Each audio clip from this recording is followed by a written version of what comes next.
Do You Love Your Mother and Her Two-Hit Multi-Target Attacks is a series that has an unnecessarily long name that is quite often very common in this type of genre.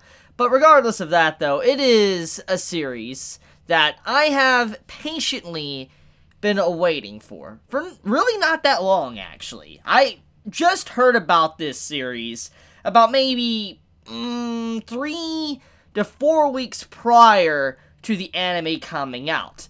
But the thing is, I had no idea this series was ever going to be getting an anime, because I want to give you guys a brief little history lesson. If you have been keeping up to date with videos I've been uploading for past few months and stuff, you will know that I released a video about a month ago talking about this weird isekai series I discovered at my local bookstore. And I remember I made a video on it. I even talked about it on Twitter, and I was just like, has isekai gone too far? You see how a mother is literally inside of a game with her kid. It's just, there's a lot of weird things. I mean, you have a vending machine one, you have a spa isekai series. There's just some really weird things out there. And, ever since I saw this series at my local Books A Million, and I actually picked up the first 2 light novel volumes, yet to really read them much, to be honest, but I do own them, and I've been interested. And so, as soon as I picked them up, I found out that an anime was coming out. I was like, wait, what? An anime is coming out for this series? And so,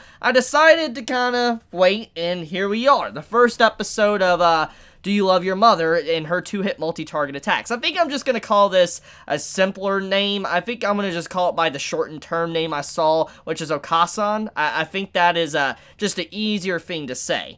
So anyways, Okasan, this series is something that some are going to like and some are absolutely going to hate. And even as someone that probably likes this type of genre, a fantasy world, a game world, MMORPG, like VR MMORPG, etc., even if you like that type of genre, this might not be something for you, because there is a lot of elements to this first episode is stuff we've already seen prior. It really isn't anything relatively new. The only thing that is new is the mother being added into the story, which I'll get into. That is the main concept, but the point is, at least from the presentation of what this first episode is trying to do, it isn't anything relatively unique. But once again, this is a genre of series, or a type of series, that does usually have to go along their lines and follow a basic format that everybody is used to. It's very typical to how a shonen is. You have it where a shonen has a training arc, tournament arc, etc. It is something very common as the core peanut butter and jelly a part of a shonen. And so this type of stuff is also very common, like the introduction we got to this series, Okasan. But it doesn't mean it's outright bad. I'm just saying, if you're wanting something that is vastly different right at the start, then you're not probably going to get it with this first episode. However, there is something that is very unique, and it is the mother. Obviously, what sets this series apart from everything else is that we actually have a parent character as the main cast. And it's something you don't really see often. You really don't. You really don't see this type of story at all. Because let's think about it. When you think about all the popular manga, anime, light novels, etc., most of the time, the main characters, there's no parent in sight. Usually, the main characters are, just now 17, 18, maybe sometimes 20, but overall, there really isn't any parent that's relatively common in the story, constantly being showcased in the story. They might still be alive or around or whatever, but the MC returns every so often, meets their family, and then gets up and leaves and continues their journey, etc. It is something that I think many of us have grown accustomed to. When it comes to parents, they're not normally really in the series at all. And so when you think about it, seeing a parent character kind of front and center is very distinct. And there is a lot of reasons to why parent characters are usually not front and center, which is something that Togashi himself even kind of talked about, and, also Ashida as well in Tokyo Ghoul, the writer of Tokyo Ghoul and Togashi, writer of Hunter x Hunter. They talked about how parent characters are very hard to do.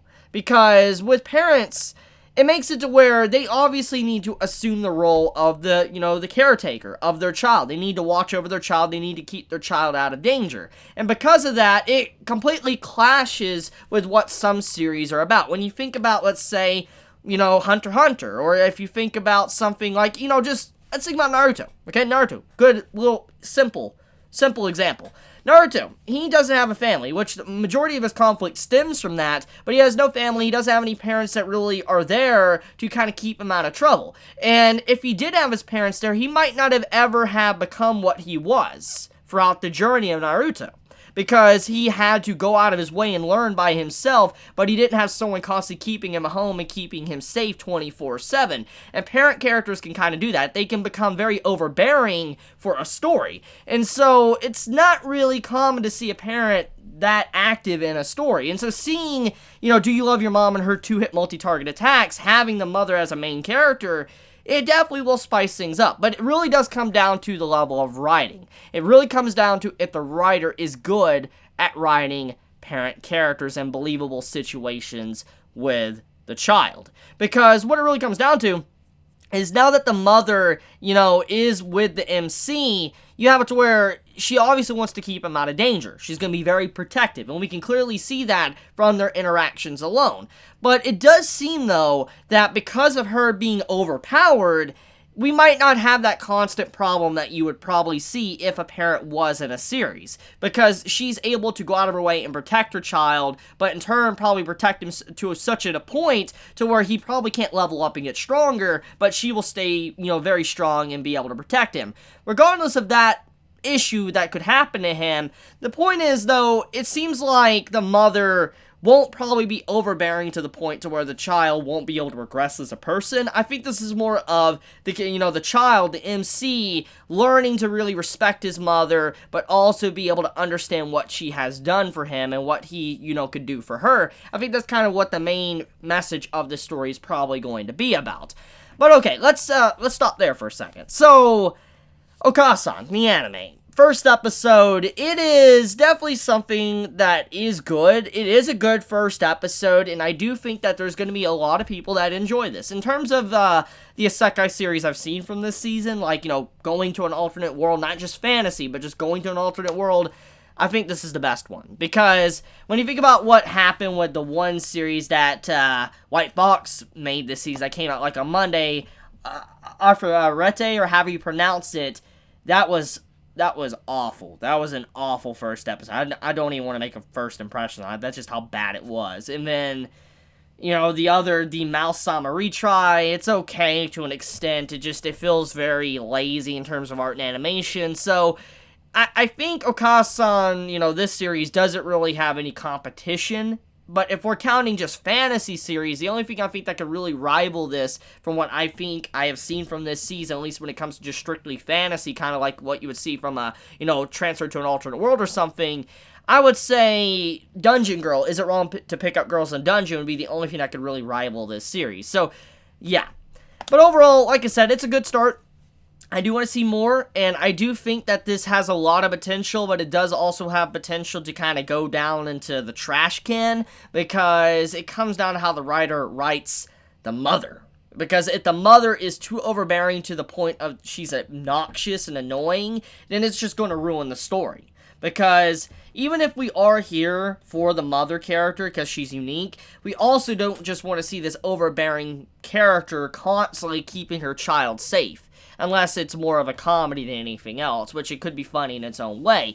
But yeah, that's pretty much about it. Let me know your thoughts in the comments below how you felt about this first episode. Did you enjoy it? Did you hate it? How do you feel about where the story is potentially going? How do you feel about our characters pretty much beta testing a world? And so they are transported inside of a game, but it doesn't seem like they're permanently stuck inside of the game. They're just doing a beta test for the government officials. So it's not necessarily that bad. It could be a lot worse. They could be in like the ReZero world, etc., Overlord world, but they're really not. So it isn't really that bad. But let me know your thoughts in the comments below. If you enjoy my content, please subscribe. If you like this video, please leave a like. And if you want to get notified for whenever I upload a video, please click the bell icon down below. And with that, Chibi out.